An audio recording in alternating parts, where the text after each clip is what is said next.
പ്രിയപ്പെട്ട നമസ്കാരം. ഫിറോസാണ്.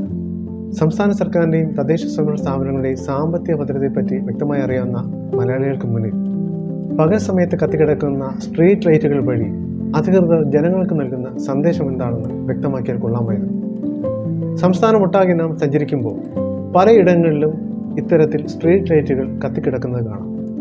ഇത്തരത്തിൽ പകൽ സമയത്ത് ഉള്ള വൈദ്യുതി ഉപയോഗം വഴി സംസ്ഥാനമൊട്ടാകെ കോടിക്കണക്കിന് രൂപയാണ് ഓരോ മാസവും നഷ്ടമാകുന്നത്. ഈ നഷ്ടമാകുന്ന തുകയ്ക്ക് ഒരു സെൻസർ സിസ്റ്റം ഘടിപ്പിക്കുകയോ പൊതുവായ ഒരു ഫ്യൂസ് സംവിധാനം ഏർപ്പെടുത്തുകയോ ചെയ്താൽ ഓരോ ദിനവും ലാഭിക്കാൻ കഴിയുക ലക്ഷക്കണക്കിന് രൂപയാണ്. നമ്മുടെയൊക്കെ വീടുകളിൽ അനാവശ്യമായ ഒരു ലൈറ്റിങ്ങിന് കത്തിക്കിടന്നാൽ നമുക്ക് പൊള്ളും. ഇത്തരത്തിൽ പാഴായി പോകുന്ന വൈദ്യുതി ചാർജുകൾ അല്ലെങ്കിൽ ഇത്തരത്തിൽ പകൽ സമയത്ത് കത്തിക്കിടക്കുന്ന വൈദ്യുതി ഉപയോഗത്തിന് ആരാണ് ഉത്തരവാദിത്തം പറയുക? ആരാണ് ചോദ്യം ചെയ്യുക? ഇനിയെങ്കിലും അധികൃതർ കണ്ണു തുറന്ന് പ്രവർത്തിക്കണം.